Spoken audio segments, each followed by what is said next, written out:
लेके चलो दुर्गा माई के मंदिरिया, चलो लेके चलो दुर्गा माई के मंदिरिया, चलो लेके चलो दुर्गा माई के मंदिरिया। चलो चलो तनी चलो माई के धाम लेके चलो दर्शन करब हो। चला धानी चला दुर्गा माई के डगरिया, चला धानी चला दुर्गा माई के डगरिया। जे भी जाई माँ के घर होई जाई बेड़ा पार, दुख दूर हो जाए। चला धानी चला दुर्गा माई के डगरिया, चला धानी चला। एलेक्स म्यूजिक बोध गया।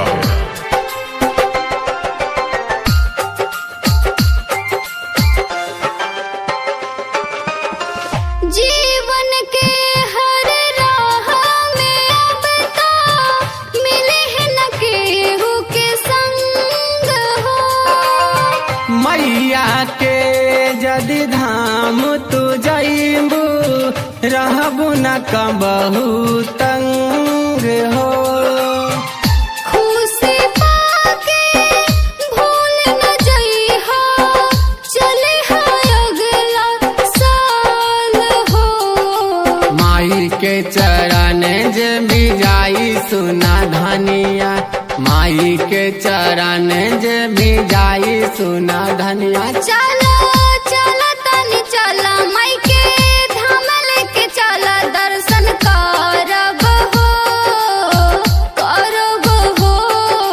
चला धानी चला दुर्गा माई के डगरिया, चला धानी चला दुर्गा माई के डगरिया, चला धानी चला।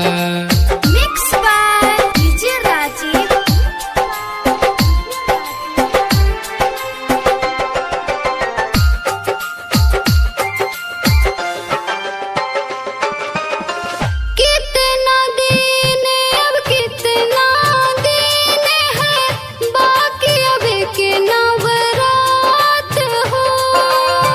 कितना श्रद्धा बड़े धनिया मनवा में तोहरो आज हो।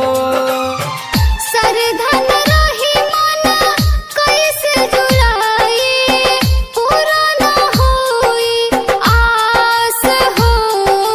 श्रद्धा पूरा होई जाई सुना धनिया, श्रद्धा पूरा होई जाई सुना धनिया। जे भी जाई माँ के द्वार होई जाई बेड़ा पार होई हो, पार होई हो।